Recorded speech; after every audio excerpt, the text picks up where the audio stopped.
Radhanagar motor stand এলাকায় 6 আগরতলা মণ্ডল আয়োজিত নির্বাচনী সভায় অংশগ্রহণ করেন এবং নির্বাচনী কার্যালয়ের শুভ উদ্বোধন করেন মুখ্যমন্ত্রী ডক্টর মানিক সাহা।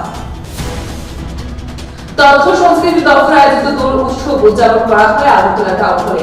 উপস্থিত ছিলেন তথ্য সংস্কৃতি দপ্তরের অধিকর্তা বিম্বিসার ভট্টাচার্য, পর্যটন দপ্তরের অধিকর্তা তপন কুমার দাস সহ অন্যান্যরা।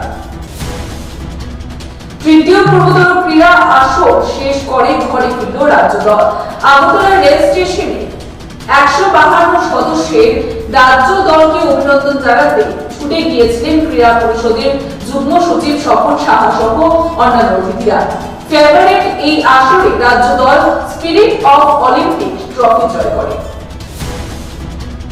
বিধানসভার গতকাল রামপ্রসাদ পালের হাত ধরে উদ্বোধন হলো 18 সুযোগনী নগর মণ্ডলের 1 নং নির্বাচনী বুথ অফিসে। মঙ্গলবার ইচ্ছাবাজার 7 স্টার লাভ সংলগ্ন এলাকায় নির্বাচনী বুথ অফিস উদ্বোধনকে ঘিরে দলের কর্মী সমর্থকদের মধ্যে ব্যাপক উৎসাহ লক্ষ্য করা যায়। পাগল সারমেয়র আতঙ্কে গোটা এলাকায় আতঙ্কিত মানুষ। পুলিশের দ্বারস্থ হয়েও কোনো সুরাহা মেলেনি। অবশেষে নিজেরাই লাঠি সোটা নিয়ে রাস্তায় বেরিয়ে পড়লেন। আগরতলা স্থিত বাংলাদেশ সরকারি হাই কমিশনের উদ্যোগে মহান স্বাধীনতা ও জাতীয় দিবস উদযাপন করা হয় আজ। বাংলাদেশের মহান স্বাধীনতা ও জাতীয় দিবস যথাযোগ্য মর্যাদায় উদযাপন উপলক্ষে আগরতলা স্থিত বাংলাদেশ সরকারি হাই কমিশনের দূতাবাস প্রাঙ্গণে বাংলাদেশের জাতীয় পতাকা উত্তোলন ও পুষ্পস্তবক অর্পণ করা হয়।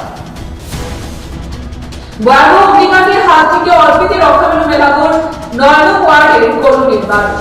জানা গেছে ওই এলাকায় গতকাল রাতে বৈদ্যুতিক ট্রান্সফরমারে আচমকা অগ্নিসংযোগ ঘটে। ঘটনায় আতঙ্ক বিরাজ করছে এলাকায়। বাইকরা থানা সংলগ্ন এলাকায় দুর্ঘটনাকে কেন্দ্র করে ক্ষুব্ধ স্থানীয় লোকজন। মালবাহী ট্রাক এবং স্কুটির মুখোমুখি সংঘর্ষে ঘটে এই দুর্ঘটনা। আগামীকাল রাজ্যে আসছেন যুবকদের আইকন কামিলা কুমার। পশ্চিম আসনে ইন্ডিয়া জোটের প্রার্থী আশিস কুমার সাহার হয়ে মনোনয়নপত্র দাখিলে উপস্থিত থাকবেন তিনি। আগরতলা রবীন্দ্র শতবার্ষিকী ভবনের সামনে থেকে শোভাযাত্রা করে মনোনয়নপত্র দাখিল করবেন আশিস কুমার সাহা। দিল্লির মুখ্যমন্ত্রী অরবিন্দ কেজরিওয়ালের গ্রেফতারের প্রতিবাদে মঙ্গলবার প্রধানমন্ত্রীর বাসভবন ঘেরাওয়ের ডাক দিয়েছিলেন আম আদমি পার্টি। বিক্ষোভ ঠেকাতে প্রস্তুত ছিল পুলিশও।